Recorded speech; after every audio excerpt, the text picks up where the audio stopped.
یہ جو مذہب ہے ہندو کا، یہ بھی اپنے کتابوں میں بھگوان کو مانتے ہیں، یعنی وہ بھی کہتے ہیں کہ خدا ہے۔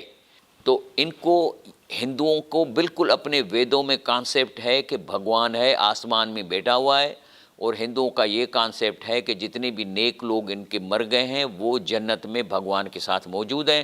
لیکن کیونکہ ساتویں آسمان پر وہ جنت ہے تو یہاں سے آواز نہیں جا سکتی، تو ان اپنے بزرگوں کی انہوں نے مورتیاں بنائی ہیں اور لکھتے ہیں کہ مورتی acts like a communication equipment.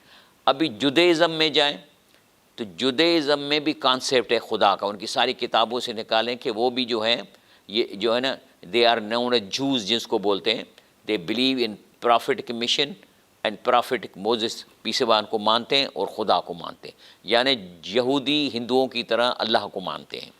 اس کے بعد ہے زورسٹرینینس، یہ بھی جو ہے زورسٹرین بھی خدا کو مانتے ہیں۔ ان کے میں نے لٹریچر کو دیکھا ہے کہ یہ اینشنٹ آرین ریلیجن ہے، جس میں یہ پرشیا میں تقریباً 2500 سال پہلے پیدا ہوا تھا، اور اس میں ابھی اس کے لوگ کم رہتے ہیں، لیکن یہ خود خدا کو مانتے ہیں اپنے نام سے۔ اس کے بعد سکھزم، سکھ لوگ ہیں، حالانکہ ان کے مذہب میں کئی چیزیں ہیں لیکن یہ بھی خدا کو مانتے ہیں واہ گرو کے نام سے۔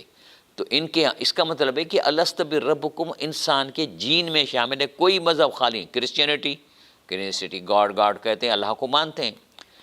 اسلام ہم اللہ کو مانتے ہیں۔